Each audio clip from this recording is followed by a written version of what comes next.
नमो भगवते वासुदेवाय नमो भगवते वासुदेवाय नमो भगवते वासुदेवाय नमो भगवते वासुदेवाय नमो भगवते वासुदेवाय नमो नमः गोपाल कृष्ण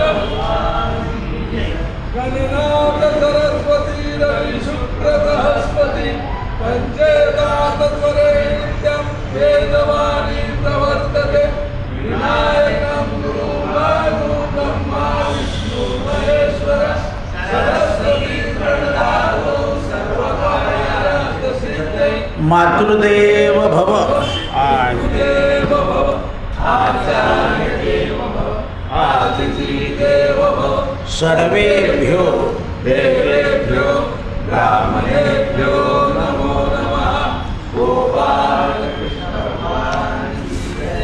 लोकाभिरामं रणरङ्गधीरं राजीवनेत्रं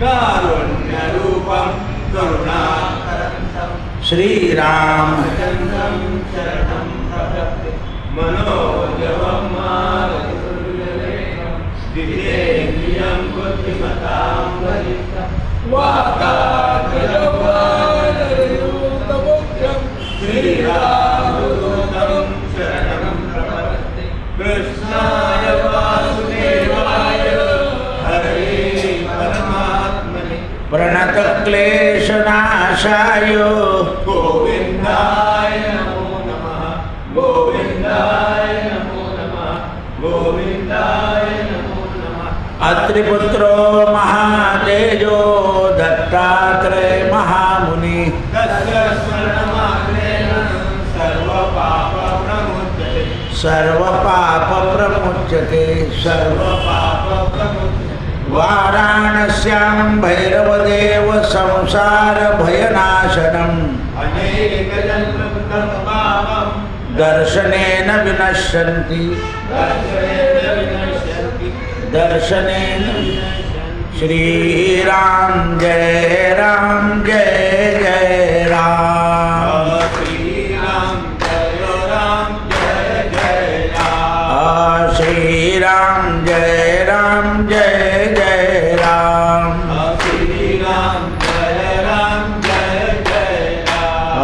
श्रीराम जय जय राम श्रीराम जय जय राम राजाधिराज रामचंद्र भगवान पवन सुत हनुमान उमापति महादि नमः पार्वती पतये हर हर महा सीताकांत स्मरण जय जय राम जय रघुवीर दिगंबरा दिगंबरा श्रीपादवल्लभ दिगंबरा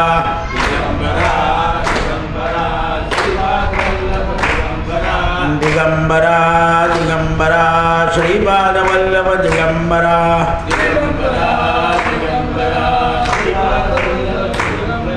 दिगंबरा दिगंबरा श्रीपादवल्लभ दिगंबरा अवधूत चिंतन श्री गुरुदेव दत्त श्री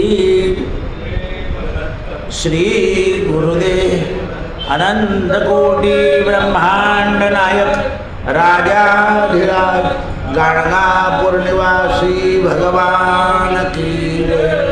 भगवंताचं विष्णू सहस्रनामामध्ये वेद्य नाव आहे. वेद्य याचा अर्थ कल्याणकारी, इच्छिणाऱ्या द्वारानं जाणण्यास योग्य, म्हणजे कल्याण करण्याकरता, आपलं स्वतःचं कल्याण करण्याकरता ज्यांना इच्छा आहे यांनी त्याला जाणून घेणं. याच्यावर माऊली प्रमाण देते, जाणीव नेणीव. आपल्याला भगवंताला जाणून घेण्याची वृत्ती झाली पाहिजे. मला भगवंताला ओळखायचं आहे अशी प्रवृत्ती झाली पाहिजे. मग भगवान आहे वैद्य, सगळ्या विद्यांना जाणणारा, सदा योगी, सदा योगामध्ये स्थित राहता परमेश्वर. ते कायम योग समाधीमध्येच असतात. योगाची जी स्थिती आहे ती कायम, म्हणून भगवंताला योगेश्वर असंही म्हणतात. योगेश्वर किती आहे? श्रीकृष्ण योगेश्वर आहे, शंकर योगेश्वर आहे आणि राम योगाचे ईश्वर आहे ते.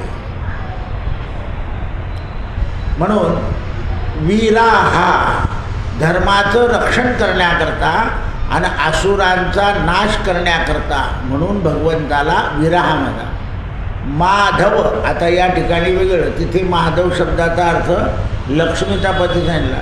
इथे माधवा विद्येचा स्वामी. जसं लक्ष्मीचा स्वामी आहे तसं विद्या म्हणजे सरस्वतीचे सुद्धा भगवान स्वामी आहेत. राधेचे सुद्धा स्वामी आहेत. निसर्गाचे सुद्धा परमात्मा स्वामी आहेत. पुढे मधु अमृताप्रमाणे प्रसन्न असणारा, ज्याप्रमाणे अमृत नेहमी प्रसन्न असतं. अतींद्रिय, इंद्रिय सर्व अतीत, सगळे जेवढे इंद्रिय आहेत ते याच्यापासूनच निर्माण झालेले आहे. ब्रह्मस्थ, मुंगीपासून तर ब्रह्मदेवापर्यंत जेवढे जीव आहेत त्या जीवांचे इंद्रिय जी आहे ती भगवंतापासूनच निर्माण झालेली आहे. जन्म मृत्यू जरा व्याधी सगळ्या प्राण्यांना लागू आहे. जन्म आहे, जरा आहे, व्याधी आहे आणि मृत्यू आहे. कारण हे निसर्गाची सगळी चाल आहे. हे लक्षात आलं पाहिजे.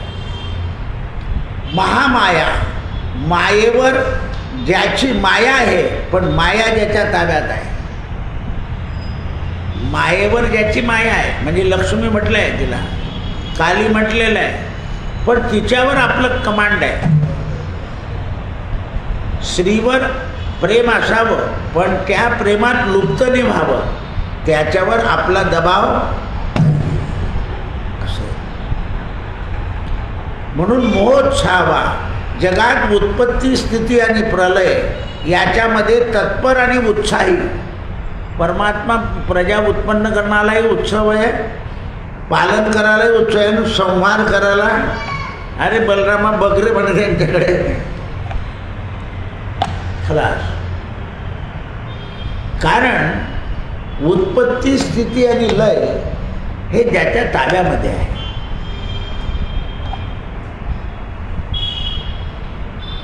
महाबला, भगवान बलशाली आहे. पुन्हा कसे आहे म्हणे महाबुद्धी, बुद्धिमान आहेत, पण नुसती बुद्धी नाही तर महान बुद्धिमान आहे.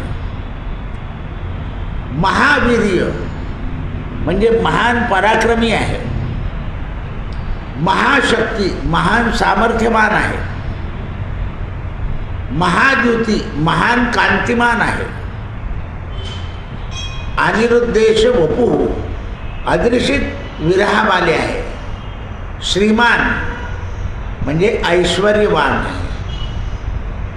आयमात्मा, ज्याला अनुमान करता येत नाही पण तरी तो आत्मा आहे. ईश्वराचं अनुमान करता येत नाही. कोणत्या रूपामध्ये, कोणत्या स्वरूपामध्ये कोणाला कसं अनुभव देतील याचं अनुमान करता येत नाही. ईश्वराचा अनुभव सगळ्यांना सारखा होत नाही. सगळ्यांना निस्वार्थ होत. म्हणून महेंद्रधिक अमृत मंथन आणि गोरक्षणाकरता ज्याने प्रयत्न केले आहे आणि गोवर्धनासारखा पर्वत ज्याने धारण केलेला आहे. महेश्वासा, जगाच्या रक्षणाकरता मोठं धनुष्य ज्याने हातामध्ये धारण केलं आहे. महिर्भ्राता, पृथ्वी धारण करणारा आहे. आणि आपला आता नेहमीचा शब्द आहे श्रीनिवासा. आपल्या वक्षस्थळामध्ये श्रीचं निवास ठेवलं आहे. सताम गती सत्पुरुषांचं आश्रय आहे. अनिरुद्ध खरी भक्तीविना भगवंताचं दार कळत नाही. सुरानंद देवतांना आनंद देणारा असा परमात्मा. गोविंद वेदवाणीद्वारा प्राप्त होणारा. गोविंद पती वेदवाणी जाणून त्यांचा स्वामी असणारा. मरीची तेजस्वी व परम तेजरूप. दमन प्रमाद करणाऱ्यावाल्या प्रजेचं नाव यम आदी आणि दम हे ज्याच्याजवळ आहे. देवाच्या कृपेने शमदम माणसाला येतं. आज मी सांगितलं की तुम्हाला भागवत ऐकायला मिळते ही भगवंताची कृपा आहे. पण ऐकल्यानंतर ते आपल्यात उतरावं याच्याकरता तुमचा जो निग्रह लागेल. भगवंताचं गुणांवर्णन ऐकायला आपण लागलो आणि ऐकायचा प्रसंग आला की भगवंताची कृपा आहे. आम्ही ते द्वारकेला कथा करत होतो ना, तर 35मधला आपल्या काशीला 35मधला एकही मनुष्य हलत नव्हता. तर ते लोक म्हणे तुमचे सुरते बसून ना. तर म्हटलं नाही, आमच्याकडे तर म्हणे 2-4 बसतात, बाकीचे फिरायला जातं. म्हटलं आमचा सोत्रा फिरणार नाही, तो कथे करता आला आहे. आता द्वारकेला सुद्धा एकही मनुष्य जात नव्हता बाहेर. हे 2-4 जे गडबड घोटाळे होते आपले, ते अमरावती जाऊन येतो, इकडे जाऊन येतो, तिकडे जाऊन येतो झालं. पण बाकीचे लोक कोणी नाही गेले. कारण कथा ही व्यथा घालवणारी आहे. आणि कोणत्या वेळा ती कथा आपल्या बुद्धीत वारंवार ऐकताना सुद्धा कोणत्या वेळा ती बुद्धीमध्ये कशी बसेल म्हणून त्याला स्थान महात्म्य दिलं आहे. स्थानाला महत्त्व आहे की काही स्थानामध्ये आता काशी कशी आहे ज्ञानभूमी, वृंदावन कसं आहे प्रेमभूमी, पंढरपूर कसं आहे नामभूमी. पंढरपुरामध्ये कथा ऐकल्यानं नाम निरंतर राहतं मुखामध्ये. काशीमध्ये ज्ञान बुद्धीत कायम राहतं. जगातली पहिली भूमी आहे. म्हणून ते म्हणतात परमात्मा इंद्रियांना दमन करण्याकरता शक्ती देतो. हंसहा पितामह ब्रह्मदेव वेदाचं ज्ञान हंस रूपानं सांगतात. पुढे सुपर्णा सुंदर पंखवाला गरुड हे सुद्धा त्यांचं स्वरूप आहे. जेवढे प्राणी आहेत त्याच्यामध्ये गरुड आहे. पण गरुडामध्ये सुद्धा ज्याचे पंख अतिसुंदर आहेत त्यात भगवान आहे. मोरामध्ये सुद्धा ईश्वर आहे. पण ज्या मोराचे पंख पुरेपूर आहेत आणि तो आनंद प्रसंगी थैथै नाचतो त्यावेळेला त्याच्यात परमात्मा जातात. आणि तो कामाचा त्याग करतो म्हणून त्याचं पंख कृष्ण अवतारात मस्तकावर धारण केलेलं आहे.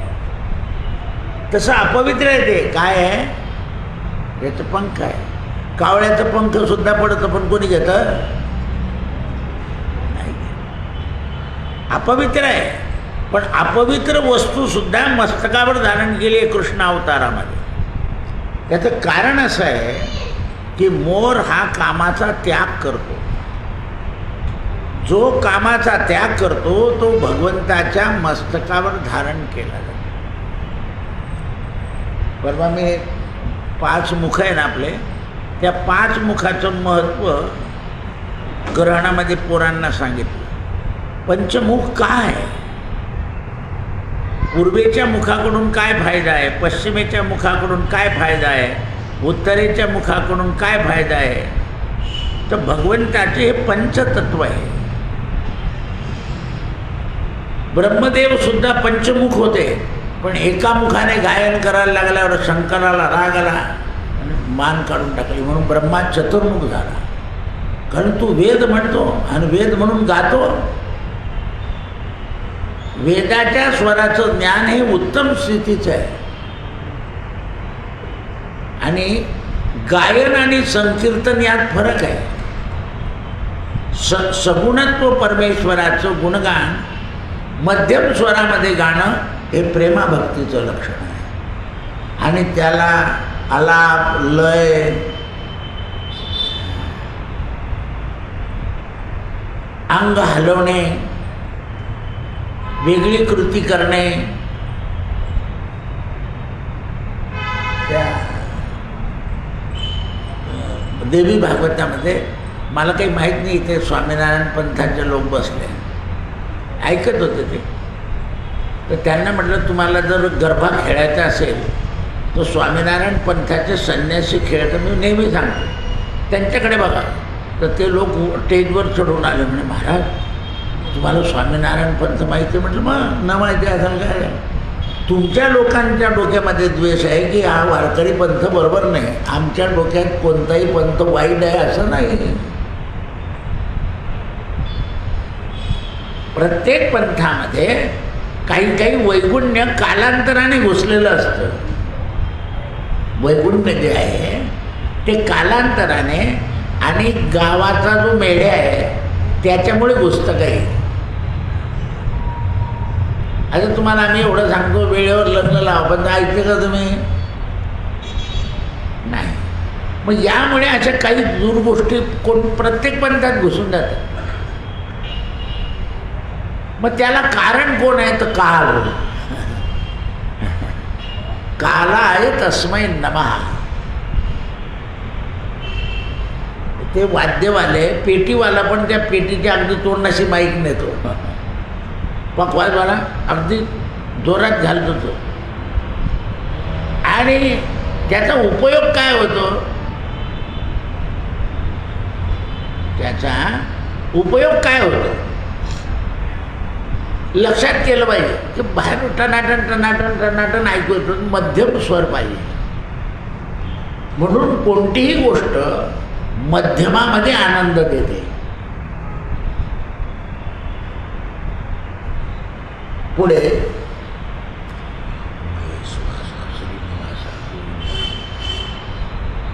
मरीची तेजस्वी परमतेज रूप दमन प्रमाद करण्याकरता यमनियमादी दमन देणारा परमात्मा.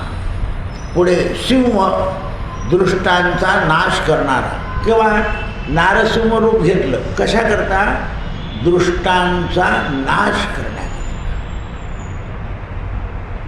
म्हणून ते म्हणतात सुतपा बद्रिकाश्रमामध्ये नरनारायण रूपानं सुंदर तप करणारा. पद्मनाभ कमला समान सुंदर नाभी आहे त्याची. म्हणजे भगवंताच्या नाभीला सुद्धा नाभी कमल म्हणतात. नाभी कमलातून कमल निर्माण झालं, त्यातून ब्रह्मा निर्माण झाला. संधाता पुरुषांच्या कर्मानं फलयुक्त करणारा. संधिमान संपूर्ण यज्ञ तप भोगणारा. स्थिर सदा एकरूप असलेला. अज भक्तांच्या हृदयामध्ये दुर्गुणांचा प्रभाव कमी करणारा. भगवंताच्या नामस्मरणानं किंवा विष्णू नाम स्मरणानं किंवा विष्णू सहस्रनामानं काय होईल तर आपल्या अंतःकरणामध्ये जे दोष आहे ते दोष निघून जातात. दोष पळती रानो रान. म्हणून विष्णू सहस्रनामाचं पठण आहे. बरं ज्याला येत नाही त्याने सहस्रनाम तुत्पल्यम रामनाम, बस रामनाम घ्या. रामनामाने सुद्धा शरीरातले दोष नष्ट होतात.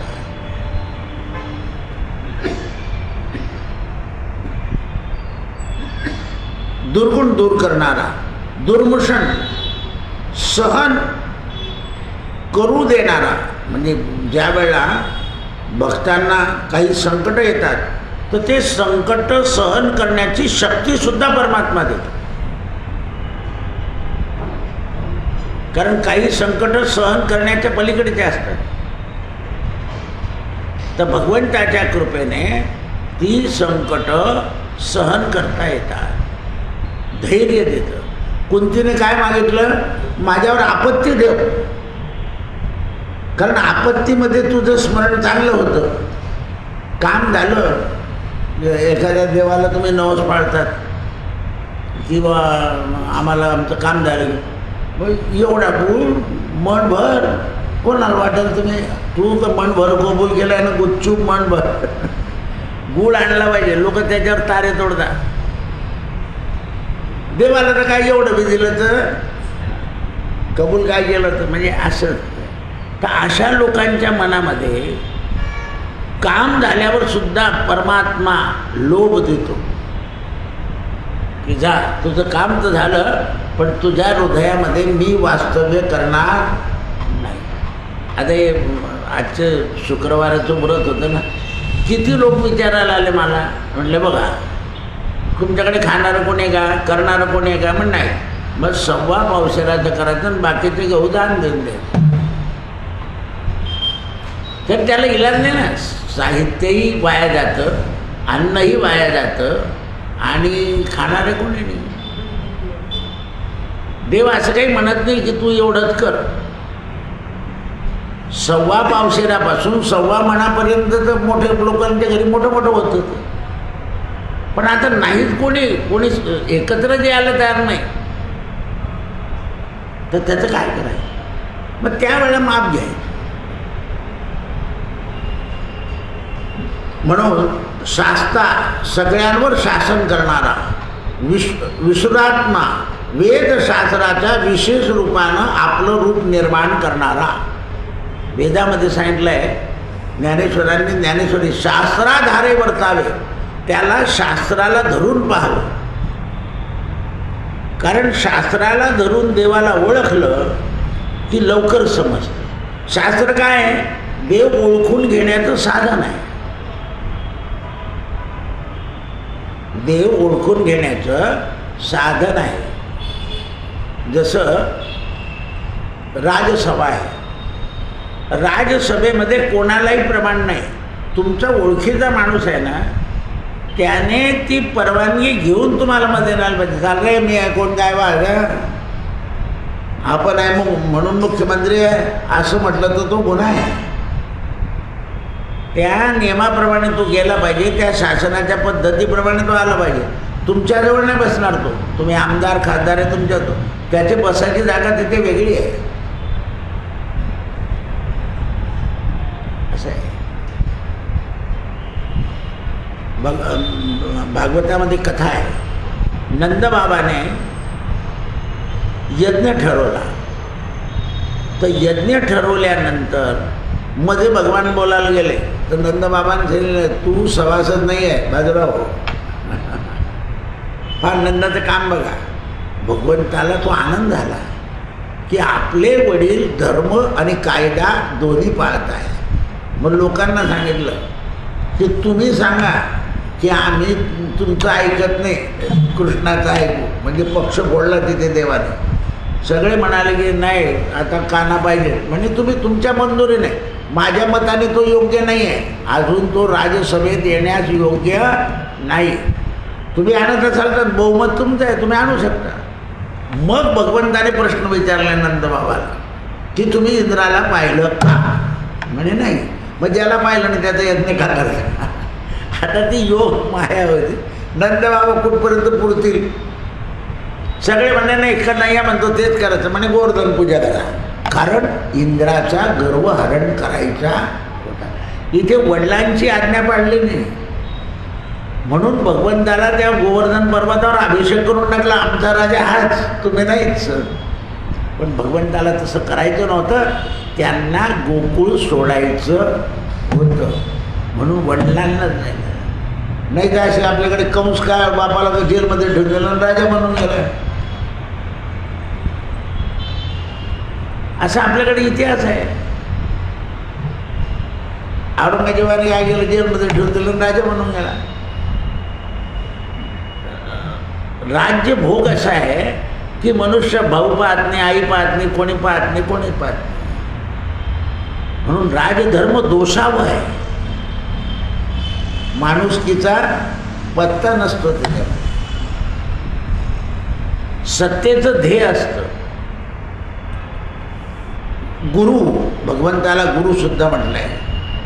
सगळ्या विद्यांचा उपदेश करणारा गुरुत्तमः, ब्रह्मा आदींना सुद्धा ब्रह्मविद्या प्रदान करणारा. ब्रह्मदेवाला सुद्धा ब्रह्मविद्या प्रदान केली आहे देवाने, की तू या ब्रह्मविद्येचा उपयोग उत्पत्ती करता करतो. जसं पदवी समारंभ असतो डॉक्टरची, वकिलाची, त्यांना असं सांगितलं असतं की तुम्हाला ही पदवी मिळाली आहे, तुम्ही ही जनहिताकरता हिचा वापर करायचा. शपथ घ्यावी लागते त्यांना, कारण ही विद्या जनहिताकरता आहे. वेदविद्या सुद्धा जनहिताकरता आहे. तुम्ही शिकला आहात तर याच्यातून जनाचं हित शोधायचं,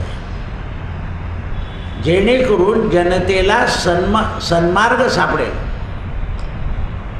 पुढे धामा, संपूर्ण प्राण्यांच्या कामनांचं आश्रयस्थान. सत्याचं स्वरूप, भगवंताला सत्य म्हटलं आहे, तर सत्याचं स्वरूप काय आहे? सत्य पराक्रमः, अमोघ पराक्रम असलेला. काय आहे? अमोघ पराक्रम असलेला. गोकुळातल्या लोकांना भगवंताचा पराक्रम कळून गेला होता, मुलांना, पण गावातल्या ज्येष्ठ श्रेष्ठ लोकांना पराक्रम माहीत नव्हता, कारण ते त्याच्या सान्निध्यात नेहमी राहत नव्हते.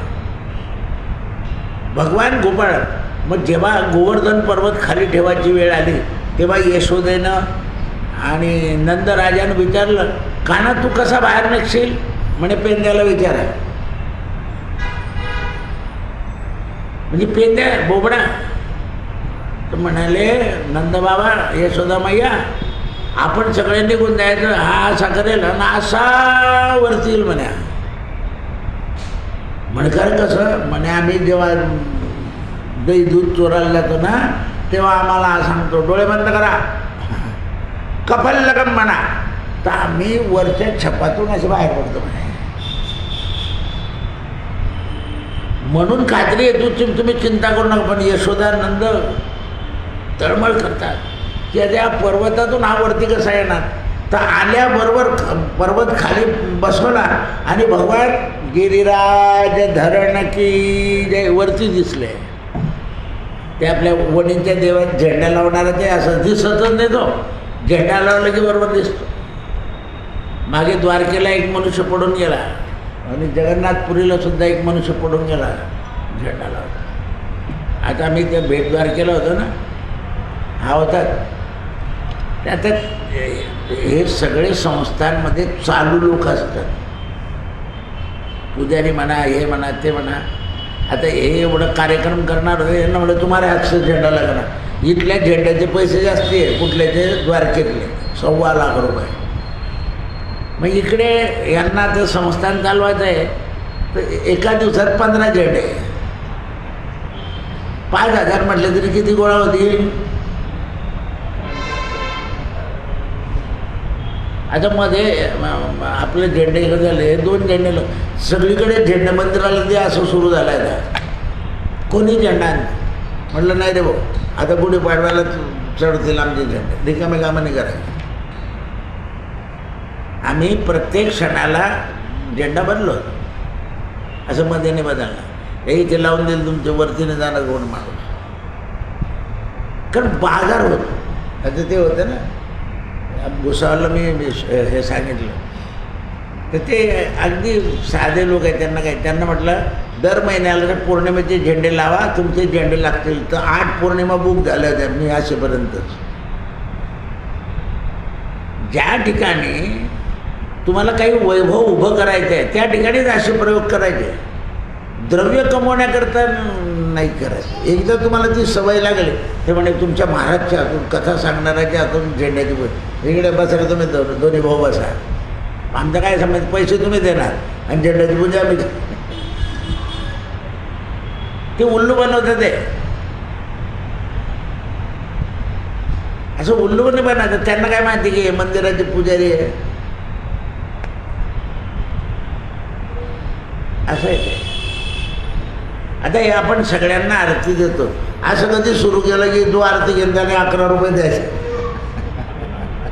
किती कटून द्यायचे कावळे गुरुजीत मागे गेले हो, कोण करेल. शुक्रवारी 11, मंगळवारी 11, चतुर्थीला 11, नुसतं लावा तुम्ही 11 रुपये. अर्धे कटून काही ते खाडीत उभे राहतील. दुर्गे दुर्गण बारी तुझे संसारी गणात लाते अंबे करुणा विस्तारी. आपल्याला काय करायचं आहे, आलेल्या भक्ताला वा मला आज चतुर्थी गणपतीची आरती करायला मिळाली, आनंद प्रदान करायचा आहे. मग कोणाला द्यायला पाहिजे, ज्याला नवीन आलं तर तू करावं, म्हणजे त्याला आनंद होईल. आपण तर करतोच आहे रोज. या माहेश्वरी लोकांकडे सत्यनारायण असो वाचले जेवढे घरातले लोक येते ना तेवढे आरती करत राहतात. ते एकच नाही करत. आपलं म्हणा आपली वस्तू सांगतात मग दुसरं कसं आरती करतील. नाही नाही नाही, आलेल्या माणसाला आदर आहे. व्याई असो, साडू तर तुम्हाला फारच आवडतात. साडू असो, साधे असो, हां तर ते प्रदान करायचे आहे. हे लक्षात नाही येत माणसं. म्हणून तुम्ही धार्मिक गोष्टीला जर आर्थिक गोष्टी जोडल्या तर लोकांच्या श्रद्धेला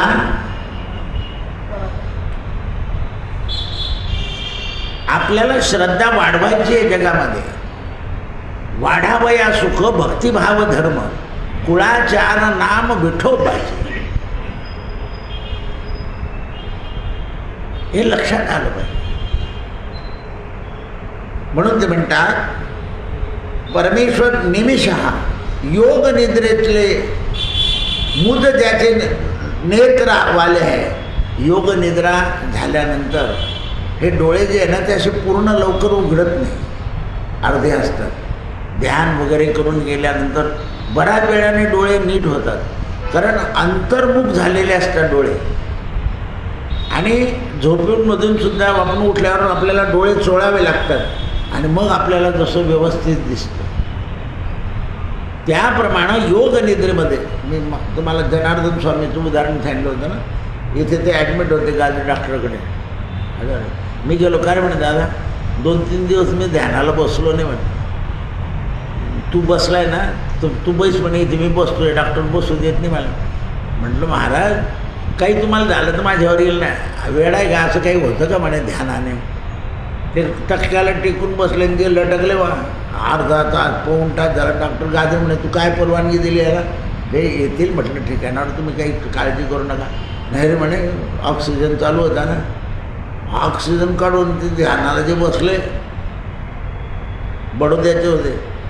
1.5 तास झाला. डॉक्टरनी डोक्यावर हात ठेवला तर गरम होतं डोकं. म्हटलं काही चिंता नाही, हरिओम करून ते जागृत झाले. डॉक्टरने जे तपासलं सगळं म्हणजे जाऊ द्या यांना घरी. ते कारण ध्यानाने मनुष्याचे डोळे जे आहे आज सांगितलं ना की मनाला शुद्ध करण्याकरता ध्यानच उपयोगाचं आहे. म्हणून प्रत्येक याच्यामध्ये सुंदरते ध्यान उभे विटेवरी करकटा, त्याला असं काही आरडतात त्या नुसत्या त्या अभंगाला की ते कंटाळवाणी वाटतं. तो ध्यानाचा अभंग आहे. ध्यान करताना डोळे बंद असावे आणि मग त्याच्यामध्ये तो योग येतो आपल्या डोळ्यात. आणि आपल्या डोळ्यामध्ये ईर्ष्या राग जे असतात ते ध्यानाने निघून जातात. नाही तर मग काल नेहमी सारखं चालूच असतं आपलं. काल नेहमी सुद्धा डोळे लावूनच पाहत होता कृष्णाला आणि भगवान पुढे जात होते, पकडायचं होतं त्याला. पण भगवान चतुरात्मा बाजूला होऊन गेले. चतुर्व्यूह त्यांनीच रचलं ते. म्हणून ते म्हणतात अनिमिषः मत्स्यरूप अवतारा ज्यांनी घेतलेला आहे, श्रावगी वैजंती माला धारण ज्यांनी केलेली आहे, वाचस्पतीत उदाहरणे, सगळे पदार्थ प्रत्यक्षात त्यांच्याच बुद्धीने उत्पन्न झालेले आहे आणि ते विद्येचे पती आहे. सगळ्या जेवढ्या विद्या आहेत त्यांचे ते पती आहे. अग्रणी मुमुक्षांना उत्तम पदावर घेऊन जाणारे जेवढे मुमुक्ष जीव आहे त्यांना उत्तम पदावर घेऊन जातात. ग्रामणी भूत समुदायांचा नेता. हे जे भूत प्रेत यांचे नेते सुद्धा आहे ते. म्हणून जो भगवंताचा भक्त असतो ना त्याला बाधा होत, नजर लागत,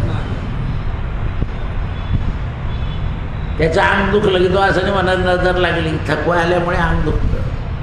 खरं त्याच्या डोळ्यामध्ये ना आपण सुंदर आहे असं नाही, तर सगळ्यात सुंदर कोण आहे? परमात्मा. म्हणून रुक्मिणी काय लिहिते? हे त्रिभुवन सुंदरा, या त्रिभुवनामध्ये तुमच्यासारखा जगात सुंदर कोणी नाही, म्हणून मी तुम्हाला वरलेला आहे. भगवंताला स्वतः जावं लागेल आराम करायला.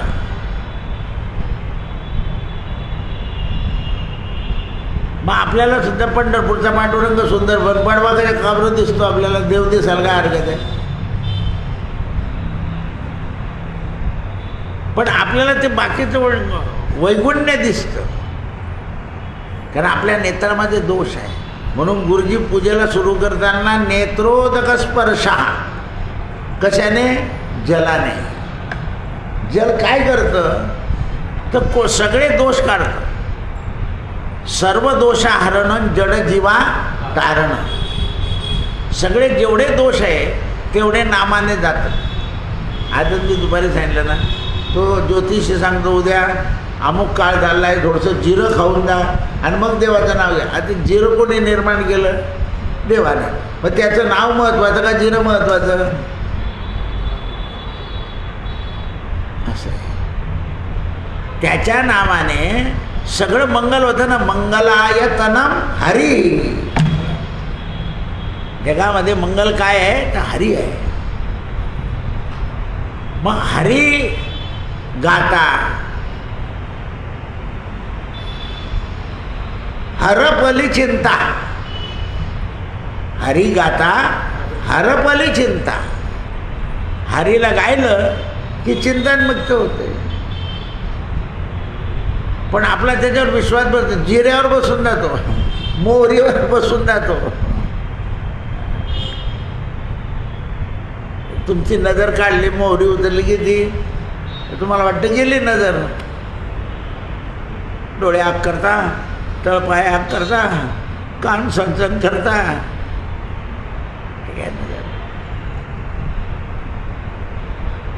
ते आपल्याला वाटतं तसं. तुम्ही आरशामध्ये टक लावून पहा, नजर लागणार नाही. तुमच्या डोक्यात विचारच येणार नाही ते की आपलं स्वरूप आपण पाहतो. आरसा काय दर्शवतो? तर आपले दोष दर्शवतो आरसा. गंध बरोबर लागलाय का नाही, भांग बरोबर पडलाय का नाही, दोष दर्शवतो ना. तसं दर्शन हे शास्त्र आहे. शास्त्र काय करतं तर आपले दोष आपल्याला दाखवतं. पण सर्व दोष हरण जड जीवा तारण. हरिनाम, ते नाम सगळ्या दोषाला दूर करतं. हे सिद्धांत लक्षात आले पाहिजे. म्हणून श्रीमान, सगळ्यामध्ये बढी चढी असलेला कांतिमान परमात्मा, न्याय, प्रमाणाला आश्रयभूत तर्क वितर्क यांची मूर्ती असलेला, सगळे तर्क वितर्क याची मूर्ती भगवानच आहे. तर्कसुद्धा शास्त्र आहे, वितर्कसुद्धा शास्त्र आहे. पण तर्क, पण कुतर्क नको. तर्क जरूर करा पण कुतर्क नको. वाईट स्वप्न पडलं ना, आदिष्टवान यथवा स्वप्ने रामरक्षा आम्ही माहरा. रामरक्षा म्हणून मोकळ होत. राम काय करणार तर रक्षा करणार. कोणापासून? रावणापासून, शूरपंखडेपासून, वासनेपासून, पूतनेपासून. जेव्हा पूतना मारली तेव्हा सगळ्या गोपिकांनी देवाचं मंत्र म्हणून अंगाला हात लावलाय, देवाचेच नाव घेतले. देवाला आतून हसू येत होतं, माझंच नाव मला लावून राहिले म्हणे. बालानाम बालग्रहादी भूतानाम बालानाम शांतिकारका, सप्तशती सांगते. मग कोणी नजर काढली की आपल्या डोक्यातलं चाललं जातं, नजर नाही झाली.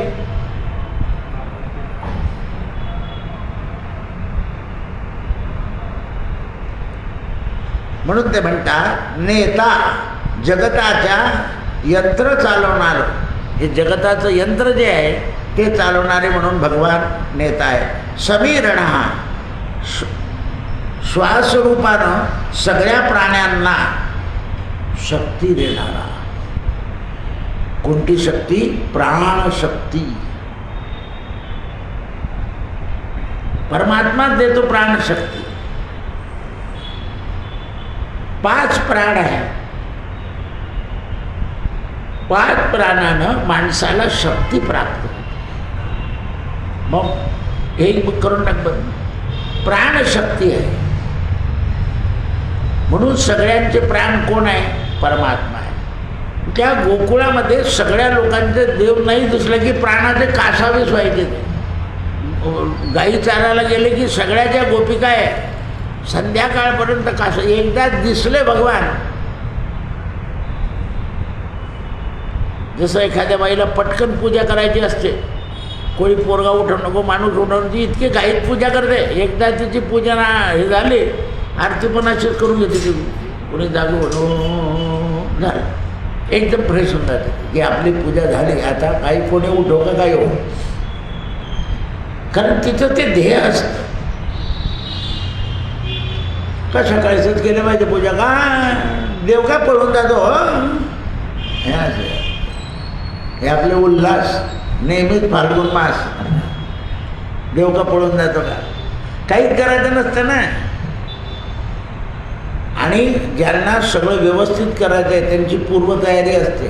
संध्याकाळी सगळी ताट तयार करून ठेवते, सगळ्यात बनबनणी करत.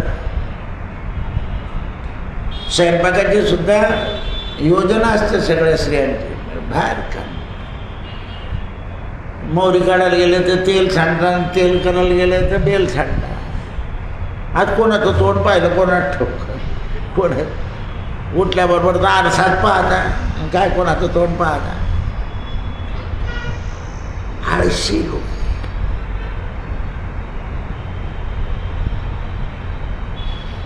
कोणतंही काम व्यवस्थित झालं पाहिजे. व्यवस्थित कामाची सवय ही सुद्धा ईश्वराची कृपा. त्याची कृपा असली तेव्हाच होतं. ते आपले गुरुजी येताना सकाळी मी त्यांना मागे टाळलं होतं. त्यांना वास्तुशांती करायची. ऋषी घेतलं म्हटलं त्यांना हो म्हणून. ते लांबून आले, म्हटलं का सुतक आहे म्हणे. म्हणे 14ला करायची ना. तर ते अहो म्हटलं सुतक झाल्यानंतर शुद्ध झाल्याशिवाय वास्तुशांती करायची नाही. तुम्ही दुसरा वापरून घ्या, मी नाही येणार म्हटलं. कारण ते शुद्ध श्राद्ध होईल तेव्हा यांचं सुतक जाईल. ते नुसता गंधमुक्त झाला म्हणून तुम्हाला जन्मभर त्या घरात राहायचं आहे. तुम्ही आता म्हटलं मला तर द्यायला यायचं नाही वास्तुशांती, मी येणार नाही तुमच्याकडे. वैशाखात करावे लागेल तुम्हाला. गुढीपाडवा ओलांडू द्यावा सणांकडून सांगून टाकलं. माझ्याजवळ कोणीतरी बसलं होतं म्हणजे जर रोज येतं म्हणलं येऊ दे ना, त्याला जन्मभर ददाती भोगेल. तू दुसऱ्याकडून करेल तर त्याचा दोषी तो, मी नाही होणार. तुम्हाला सांगतोय ना मनुष्य की असं करता नाही येणार. तुम्ही कलर ठेवून घ्या, जेव घालून द्या, पण वास्तुशांती नका. कारण तिथे जन्मभर राहायचं. काही झाले क्लेश तर कोण कारण हे का होळी पेटवायची आहे वास्तुशांती म्हणजे. हे लक्षात आलं पाहिजे. लग्नाला सुद्धा आपण काय करतो, त्याला पर्याय नसतो म्हणून जावई कोणाच्या हाती बसून उरकून घ्या, तुम्ही बाकीचे बाजूला राहा. लग्नात विघ्न नको, घरात सुद्धा विघ्न नको. म्हणून ते म्हणतात विश्वात्मा, या संपूर्ण विश्वाचा परमात्मा, सहस्राक्ष 1000 डोळेवाला, सहस्रपाद 1000 पायावाला आणि आवर्तन संसाराचं चक्र चालवणाराचा ज्याचा पक्का स्वभाव आहे. संसाराचं हे जे चक्र आहे हे सगळं परमात्म्याच्या इच्छेने चालतं. कृष्णार्पणमस्तू. सत्यगुरुराये कृपा मज केली, परिणाई घडली सेवा काही. मस्तकी तो जाणा ठेविला कर,